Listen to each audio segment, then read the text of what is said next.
Pawan Kalyan fans మరోసారి రెచ్చిపోయారు. ఓ channel anchor పై దాడికి దిగారు. లైవ్ షో నడుస్తుండగానే నానా హంగామా చేశారు. దీనికి కారణం ఆ సినిమాకు రేటింగ్ తక్కువగా ఇవ్వడమే. దీంతో మా హీరో సినిమాకు రేటింగ్ తక్కువగా ఇస్తావా అంటూ రచ్చరచ్చ చేశారు. సాధారణంగా సినిమా విడుదలైతే సినిమా నటీనటులను, డైరెక్టర్లను, సాంకేతిక నిపుణులను పిలిచి ప్రత్యేక షోలు నిర్వహిస్తారు.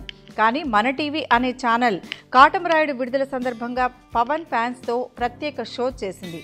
సినిమా గురించి చర్చించిన తర్వాత షో నిర్వహిస్తున్న యాంకర్ సినిమాకు 3 పాయింట్లతో రేటింగ్ ఇచ్చారు. అంతే, ఒక్కసారిగా అభిమానులు యాంకర్పై రెచ్చిపోయారు. లైవ్లోనే అతడిపై చేయి చేసుకున్నారు. యాంకర్ టేబుల్పై ఉన్న వస్తువులను చిందరవందర చేసేశారు.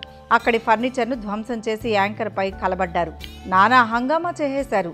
3 పాయింట్ల రేటింగ్ తక్కువేమీ కాకపోయినా తమ అభిమాన హీరోకు ఆ రేటింగ్ చాలా తక్కువంటూ హంగామా సృష్టించారు. అంతేకాదు, సినిమా గురించి రివ్యూ చెప్పినందుకు ఓ సినిమా విమర్శకుడిని వాట్సాప్లోనూ బెదిరించాడు ఓ పవన్ అభిమాని. అయితే అభిమానం ఉంటే ఉండొచ్చు కానీ మరీ ఇంత పిచ్చి అభిమానం ఉండకూడదని అంటున్నారు పలువురు సినీ అభిమానులు.